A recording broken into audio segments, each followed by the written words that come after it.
Last ক্লাসে আমরা discussion করেছিলাম solution phase peptide synthesis. Liquid ফেজে কিভাবে পেপটাইড সিনথেসিস করা যায় বাই প্রোটেকশন অ্যান্ড ডিপ্রোটেকশন। আমরা তারপরে ডিসকাশন করেছিলাম যে সেই মেথডের ড্রব্যাকটা কি, মানে সলিউশন ফেজ পেপটাইড সিনথেসিসের ড্রব্যাকটা কি, এবং সেখান থেকে গেট রিড পাওয়ার জন্য মানে সেখান থেকে অ্যাডভান্সমেন্টটা হয়েছিল কি আমরা বলেছিলাম যে সলিড ফেজ পেপটাইড সিনথেসিস।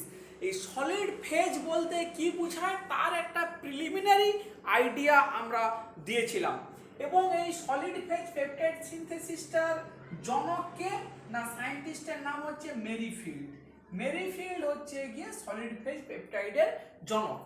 এই সলিড ফেজ বলতে আমরা গত ক্লাসে বলেছিলাম আলটিমেটলি এটা একটা পলিমার যার কিনা মলিকুলার ওয়েট খুবই হাই এবং সে অর্গানিক সলভেন্টে সলিউবল নয়। এখন এইখান থেকে আমরা যদি শুরু করি মানে রিয়েল আমরা যদি একটা সলিড ফেজ পেপটাইড সিনথেসিস করতে চাই, ধর আমরা একটা ট্রাইপেপটাইড সিনথেসিস করতে চাই, আমাদের যেগুলো খুব সহজ সরল, ধর ফিনাইল অ্যালানিন গ্লাইসিন আর অ্যালা, এরকম একটা ইজি ট্রাইপেপটাইড আমরা সিনথেসিস করতে চাই। এই যদি ট্রাইপেপটাইডের সিকোয়েন্সটা হয় বাই ডিফল্ট আমরা কি বলবো, এটা হচ্ছে এন টার্মিনাল আর এইটা হচ্ছে সি টার্মিনাল অ্যামাইনো অ্যাসিড। প্রথমে এন টার্মিনাল আর সি টার্মিনালটাকে আমরা কোনটাকে সেটাকে আন্ডারলাইন করলাম বা সেটাকে চিহ্নিত করলাম। এবারে আমাদের কি হবে কাজ না, পলিমারের স্ট্রাকচারটা। না পলিমার আমরা কতদিন বলেছিলাম যে styrene PH CH double bond CH two, স্টাইরিনের পলিমার। এখন এই স্টাইরিনের পলিমার হবে কেমন না, এরকম করে করে ইথিলিন চেন যাবে, সেখানে কে ঝুলবে, মাঝে মাঝে পিএইচ ঝুলবে, তাহলে এরকম করে স্টাইরিনের পলিমার তৈরি হয়। তাহলে এই স্টাইরিনের পলিমারকে আমরা এরকম করে না লিখে আমরা মেন কি বলবো না, এরকম একটা চেনে কে ঝুলছে না বেঞ্জিন রিং ঝুলছে। এই জিনিসটাকে স্কেমাটিক্যালি আমরা এইভাবে ড্র করব। এইটা হচ্ছে পলিমারের স্ট্রাকচারটা, এই হচ্ছে গিয়ে আমার পলিমারের স্ট্রাকচার। এই পলিমারের উপরে আমরা যদি হাইড্রোফরমাইলেশন রিঅ্যাকশন করি কি হবে না, এরকম করে আমরা জানি যে CH2OH গ্রুপ ঢুকে যাবে। এই CH2OH গ্রুপকে যদি অ্যাসিটাইল ক্লোরাইড আর পিরিডিন দিয়ে ট্রিট করা হয় তাহলে কি হবে, অ্যাসিটাইল ক্লোরাইড আর মিথানল দিয়ে ট্রিট করলে OH group will be converted to CH2Cl। বা আমরা এরকমই না করে এখান থেকে ডাইরেক্ট ক্লোরোমিথাইলেশনও আমরা করতে পারি। আমরা অন্য সেমিস্টারে পড়েছি যে how to do a chloromethylation reaction. তাহলে মেন কথা কি না, পলিমারের বেঞ্জিনে একটা ফাংশনাল গ্রুপ ঢোকানো হয়ে গেল, এবং সেই ফাংশনাল গ্রুপটার বিশেষত্ব আছে। কি বিশেষত্ব না, দেখ ইন্টারেস্টিংলি এমনভাবে ফাংশনাল গ্রুপের চেঞ্জটা করা হলো যাতে এই পজিশনটা একটা এসেন্ট টু সাসেপ্টেবল পজিশন এলো, মানে একটা বেঞ্জাইলিক পজিশন, সেখানে একটা লিভিং গ্রুপ আছে। So this is a ascent to susceptible polymer. তাহলে এইটাই আমাদের পলিমার অফ ইন্টারেস্ট, যার ওপরে কিনা আমাদের বেসিক্যালি কি হবে, যার উপরে আমাদের সলিড ফেজ পেপটাইড সিনথেসিস আমরা করব। এখন এই সলিড ফেজ পেপটাইড সিনথেসিসের নিয়মটা হচ্ছে যে তোমাকে প্রথমে সি টার্মিনাল অ্যামাইনো অ্যাসিডটা থেকে শুরু করতে হবে। You should start from C terminal amino acid. তাহলে এখানে সি টার্মিনালটা কে, অ্যালানিন। তাহলে অ্যালানিনকে অ্যাকচুয়ালি কি করতে হবে, এই আমার অ্যালানিনের স্ট্রাকচার একে বক প্রোটেকশন করতে হবে। মানে বাইরে, এটা কিন্তু সলিড ফেজ নয়, বক হোল টু NaOH জল। অ্যাকচুয়ালি এই সমস্ত প্রোটেক্টেড অ্যামিনো অ্যাসিড বাজারে পাওয়া যায়, কোম্পানি বিক্রি করে, এগুলো মানে তৈরি না করে সুবিধার জন্য ডাইরেক্ট বাজার থেকে কিনে নেওয়া যেতে পারে। তাহলে আমাদের কি চাই না বক NaH CH3CO2H, মানে সমস্ত অ্যামিনো অ্যাসিডের বেসিক্যালি কি চাই না আমাদের এই বক প্রোটেক্টেড ভার্সনটা আমাদের চাই। তাহলে এইটা হলো, তাহলে এই কথাটা মানে খেয়াল রাখবি, উই নিড বক প্রোটেক্টেড ভার্সন। এই বক প্রোটেক্টেড অ্যামিনো অ্যাসিডটাকে কার উপরে ফেলবো না এই যে আমার সলিড ফেজ এই যে কম্পাউন্ডটা আছে CH2Cl এটার উপরে ফেলবো। কোন কন্ডিশনে না একটু অ্যালকালাইন কন্ডিশনে পটাশিয়াম কার্বনেট দেওয়া থাকবে, মানে যাতে সলিউশনটা কি হয় না এটা অ্যালকালাইন হয়। তখন কি হবে না এই অ্যাসিডের CO2 এইখানে অ্যাটাক করলো, এই Clটা বেরিয়ে গেল।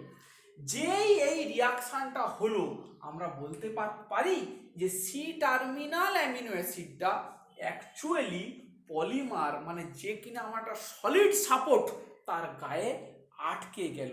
তাহলে আমাদের বোঝার সুবিধার জন্য আমরা অ্যাকচুয়ালি এরকম করে ড্র করতেই পারি, মানে এই রিয়াকশনটা হওয়ার পরে এই আমার পলিমার সাপোর্ট, এই আমার বেনজিন রিং, এই CH2O C ডবল বন্ড ও এই অ্যালানিন NH বক, এরকম যদি ডান দিক থেকে লিখে আসি সুবিধা হয়।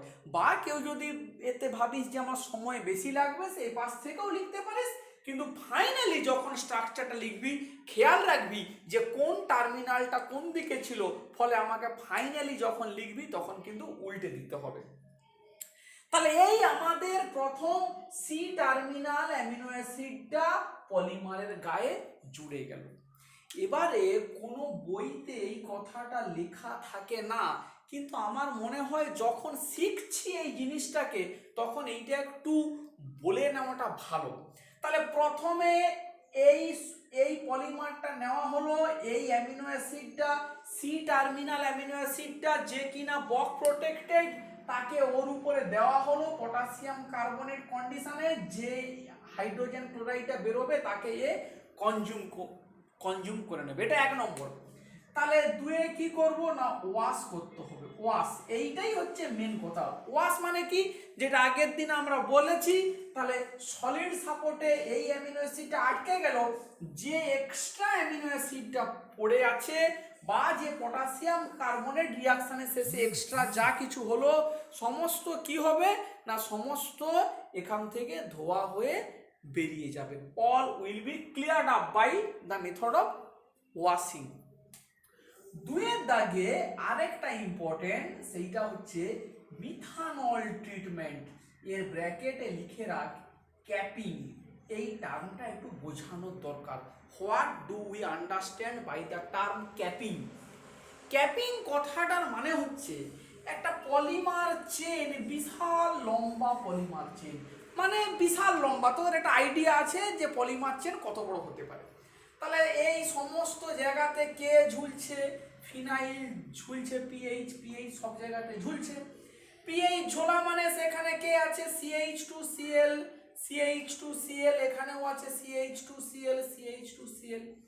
প্রথম যে অ্যামিনো অ্যাসিডটা দেওয়া হলো এরকম কোনো গ্যারেন্টি নেই যে মানে কোনো রিয়াকশানই পৃথিবীর 100% হয় না। তাহলে কি হবে না এইটা অ্যাসিডটা বেঞ্জালিক পজিশনে অ্যাটাক করলো, সিএলটা বেরিয়ে গেল, কিন্তু সমস্ত জায়গাতে কি অ্যাটাক হবে? সমস্ত জায়গাতে কখনোই অ্যাটাকটা হতে পারে না। কিছু জায়গা আনরিঅ্যাক্টেড থাকবে, মানে একটা পলিমার চেনের কিছু বেঞ্জাইলিক ক্লোরাইড পজিশন আনরিঅ্যাক্টেড থেকে যাবে, সেখানে কোনোভাবে রিয়াকশন হবে না। তখন কি হবে না এই জায়গাটা কিন্তু অ্যাক্টিভেটেড জায়গা, এইখানে যে জায়গাগুলোতে রিয়াকশন হলো না, মিথানল দিয়ে যদি সেটাকে ট্রিট করা হয়, যে যে জায়গাগুলো আনরিঅ্যাক্টেড সেখানে মিথানল অ্যাটাক করে দিল, এমইওএইচ অ্যাটাক করে সিএলটাকে বের করে দিল। তাহলে অ্যাটাক করে দিলে কি হবে না, অ্যাটাক করে দিলে অ্যাকচুয়ালি যে জায়গাটা আনরিঅ্যাক্টেড ছিল সেটা এইরকমই একটা জিনিসে কনভার্ট হবে, CH2OMe।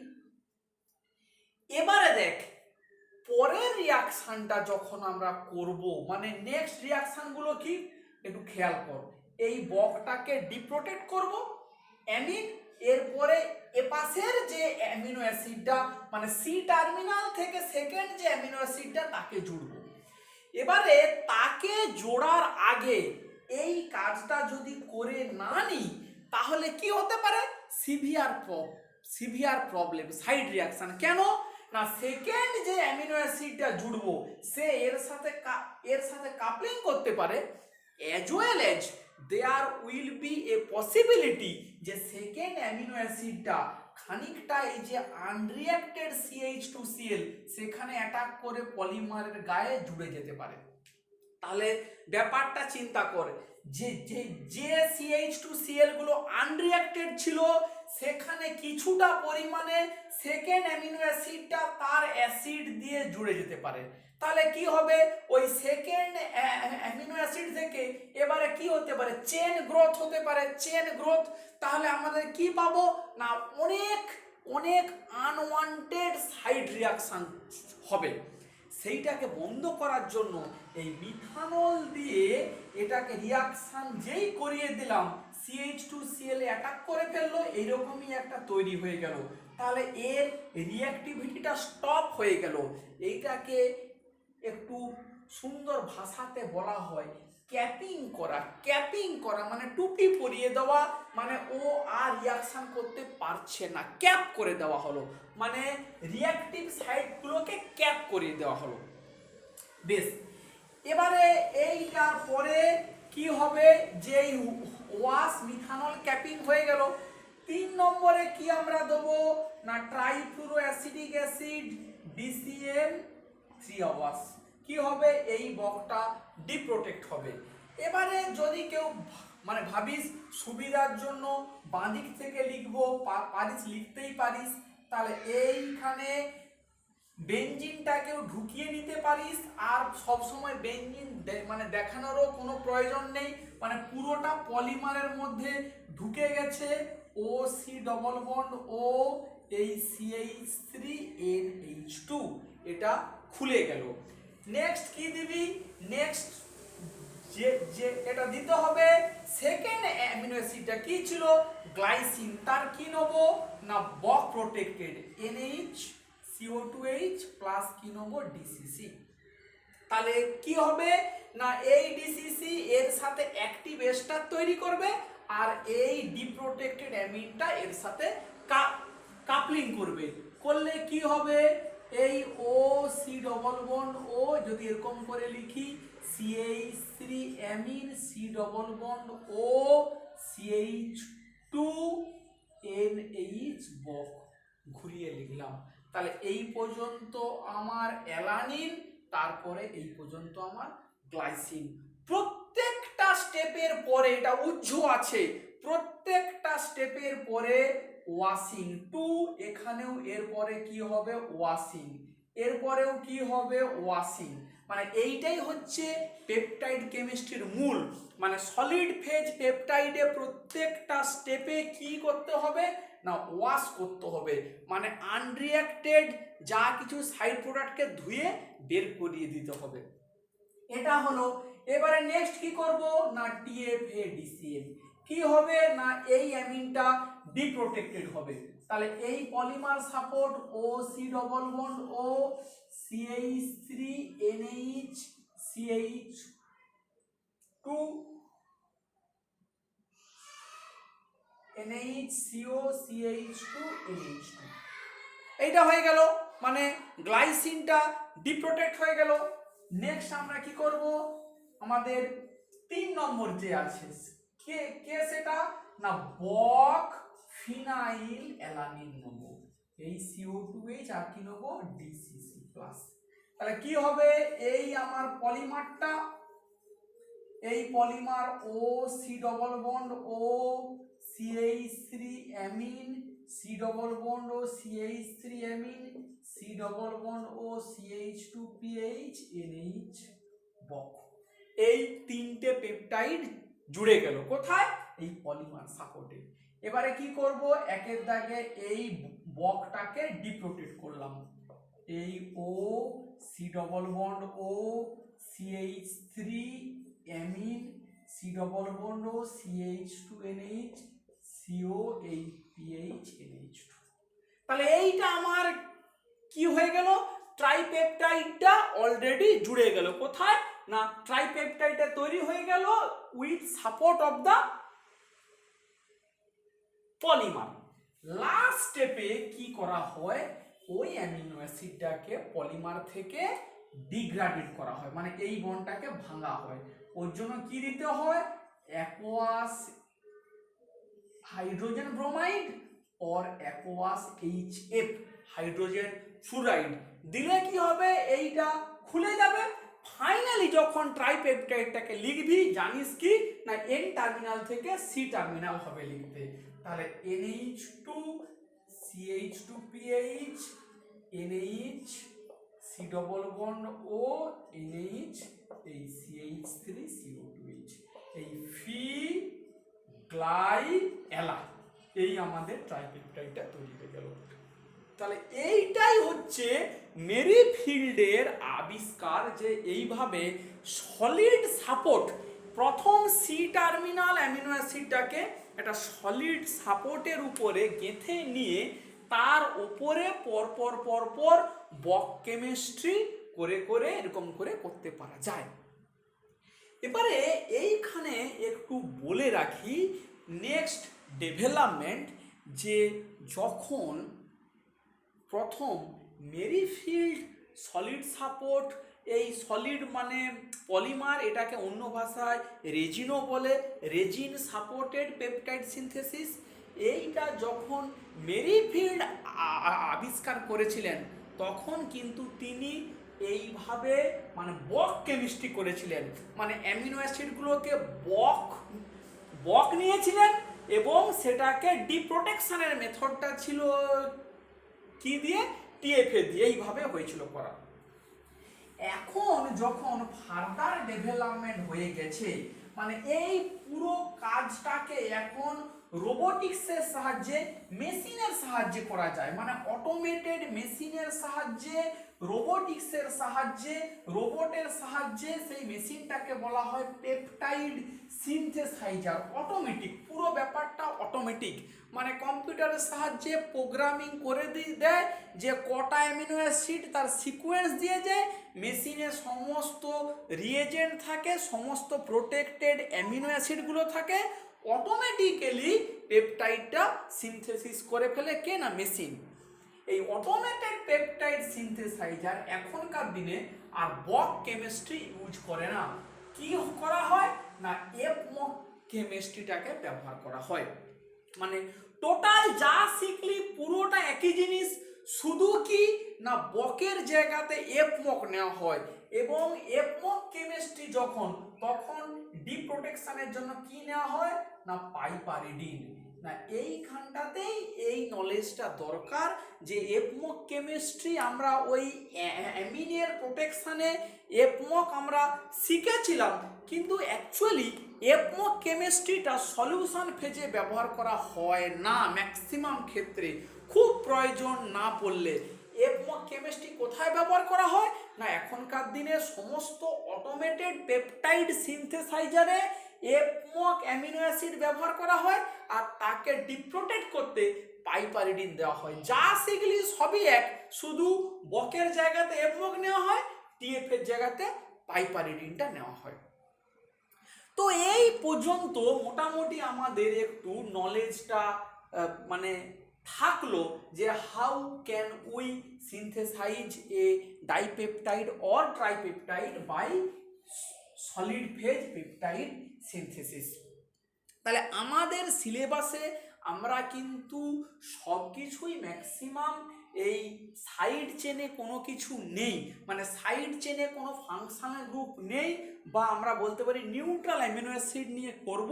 সাইড চেনে থাকলে আরও প্রবলেম, সেগুলোকেও প্রোটেকশন করতে হবে, সেই জটিলটার মধ্যে আমরা এখন আর ঢুকবো না। তো এবারে আমরা একটু মানে নেক্সট যদি এর পরের এই জিনিসটাতে ঢুকি, যে এর পরের দিকে আমরা কি পড়ব, তাহলে আমরা শিখলাম যে অ্যামিনো অ্যাসিডের কে নিয়ে কিভাবে পেপটাইড চেন সিনথেসিস করা যায়। ধর এরকম করে বলছি গ্লাই, এলা, ফি, লাইসিন, লিউসিন, আর্জিনিন, আবার এলো aspartic acid, valine, tryptophan, phenyl alanine, এরকম করতে করতে আমাদের অ্যামিনো অ্যাসিডের চেনের কথা বলতে পারি। এখন এখান থেকে দেখ প্রোটিনের কনসেপ্টটা কি করে আসবে, how can we get the concept of protein. এই প্রোটিন কথাটা আমরা প্রায়শই শুনে আছি, মানে প্রায়শই আমরা শুনেছি। প্রোটিন জিনিসটা কি সেই সম্বন্ধে একটা ধারণা পেতে হবে। ধারণা পেতে গেলে এরকম করে একটু চিন্তা করতে পারি যে দেখ আমরা ফুলের মালা গাঁথা দেখেছি, ফুলের মালা, একটার পর একটা ফুল পরপর পরপর গেঁথে গেঁথে ফুলের মালা হয়। ধর এরকম একটা রজনীগন্ধার একটা চেন সবাই দেখি, যেরকম একটা চেন, লম্বা চেন, চেনে কি থাকে, পরপর ফুলগুলো একটার পর একটা সাজানো থাকে। তাহলে এই যে চেন, এই চেনটাকে বলতে পারি একটা পেপটাইড চেন, একটা পেপটাইড চেন। এই পেপটাইড চেনে কটা অ্যামাইনো অ্যাসিড থাকতে পারে? 30টা হতে পারে, 40টা হতে পারে, 50টা হতে পারে, 60, 70, 80, 90, 100 পর্যন্ত হতে পারে। 100 পর্যন্ত অ্যামিনো অ্যাসিড একটা পেপটাইড চেনে থাকতে পারে। এরা কি করে না, এরা বায়োলজিক্যাল সিস্টেমে, মানে তোর আমার যে কোনো বায়োলজিক্যাল সিস্টেমে এরা মানে বায়োলজিক্যাল কাজ করে, মানে শারীরবৃত্তীয় ক্রিয়াকলাপে এই পেপটাইড চেনগুলো অংশগ্রহণ করে। কি ধরনের ক্রিয়াকলাপ পরে পরে জানবি, মানে সমস্ত কিছুই অ্যাকচুয়ালি করে এই ধরনের চেন। এখন এই চেন সিঙ্গেল চেন হতে পারে, পাশে আরেকটা চেন এরকম করে থাকতে পারে। ম্যাক্সিমাম ক্ষেত্রে এরকমই দুটো পেপটাইড চেন পাশাপাশি একে অপরের সঙ্গে থাকে, মানে এরকম একটা চেন পেপটাইডের চেন, এরকম একটা তোর পেপটাইডের চেন। তাহলে এই যে দুটো চেন হলো, এইটাকে বলতে পারি ডবল স্ট্র্যান্ড বা ডবল স্ট্যান্ডার্ড, বা বলতে পারি যে ডাইমারিক চেন। এই ধরনের চেন, দুটো পেপটাইডের চেন যখন কোনো বায়োলজিক্যাল ফাংশন করে কোনো বায়োলজিক্যাল সিস্টেমে, তখনই ম্যাক্সিমাম এদেরকেই বলা হয় প্রোটিন, তাহলে প্রোটিন ব্যাপারটা কি, মানে আমরা যেটা শিখলাম যে অ্যামাইনো অ্যাসিডগুলো পরপর জুড়ে জুড়ে পেপটাইডের চেন তৈরি করছে। সেই পেপটাইডের চেনগুলো যখন মানে একটা দুটো পাশাপাশি থেকে কোনো কিছু বায়োলজিক্যাল ক্রিয়াকলাপে অংশগ্রহণ করছে, তখনই তাকে আমরা বলছি প্রোটিন। মানে ম্যাক্সিমাম ক্ষেত্রে প্রোটিনটা ডবল চেনই হয়, মানে দুটো পেপটাইডের চেনই থাকে। এখন কোশ্চেনটা হচ্ছে যে যখন কোনো বায়োলজিক্যাল সিস্টেম থেকে কোনো প্রোটিনকে আইসোলেট করা হলো, মানে কোনো প্রোটিনকে আইসোলেশন করা হলো, আইসোলেট করে প্রোটিনের সিকোয়েন্স জানতে হয়। প্রোটিনের সিকোয়েন্স জানাটা খুবই জরুরি। তার কি কারণ, যে ধর এখন যদি আমি জাস্ট একটা এক্সাম্পল দেই, যে এই যে মনে কর ডায়াবেটিস, সবাই জানিস যে ডায়াবেটিস কি। তাহলে ডায়াবেটিসের জন্য দায়ী একটা এনজাইম, তার নাম কি ইনসুলিন। এনজাইমও বেসিক্যালি একটা পেপটাইড চেন। তাহলে ল্যাবরেটরিতে সিনথেটিক্যালি লার্জ স্কেলে এখন ইনসুলিন তৈরি করা হচ্ছে। তাহলে ইনসুলিন তৈরি করার আগে ইনসুলিনের টোটাল সিকোয়েন্স মানে হচ্ছে টোটাল চেন, সেখানে যে 100টা অ্যামাইনো অ্যাসিডও মানে থেকে থাকে, তাহলে কার পরে কে জুড়ে আছে সেই সিকোয়েন্সটা জানাটা খুবই জরুরি। এইটাকে বলা হয় সিকোয়েন্সিং অফ প্রোটিন, মানে কার পরে কে জুড়ে আছে। তাহলে বায়োলজিক্যাল সিস্টেম থেকে কোনো প্রোটিনকে আইসোলেট করে তার সিকোয়েন্স জানাটা খুব জরুরি। আমরা এখন পড়ব যে কিভাবে কি মেথড আগেকার দিনে ব্যবহার করা হতো to understand the sequence of protein, বা বলতে পারি পেপটাইড, সিকোয়েন্স অফ পেপটাইড। প্রথমকার দিনে প্রোটিন বা পেপটাইডের সিকোয়েন্স জানার জন্য অ্যাকচুয়ালি শুধুমাত্র ধারের গুলো জানতে পারা যেত, মানে এন টার্মিনালে কে আছে আর সি টার্মিনালে কে আছে, মানে দুটো প্রান্তে কে আছে, এইটা প্রথমকার দিনে আবিষ্কার হয়েছিল। তার পরবর্তীকালে ডেভেলপমেন্টটা কি হয়েছিল না পুরো মাঝখানের সমস্তগুলো কি আছে। তাহলে আজকে আমরা প্রথমে পড়ব যে এই সিকোয়েন্সিং করতে গিয়ে এন টার্মিনাল এবং সি টার্মিনাল অ্যামিনো অ্যাসিডের সিকোয়েন্সিংটা কিভাবে করা হয়েছিল। How to know what is the particular amino acid present at N terminal position and what is the amino acid present at C terminal position. এইটাই আমরা জানবো এর পরের ক্লাসটাতে। এই পর্যন্তই আজকে থাকুন।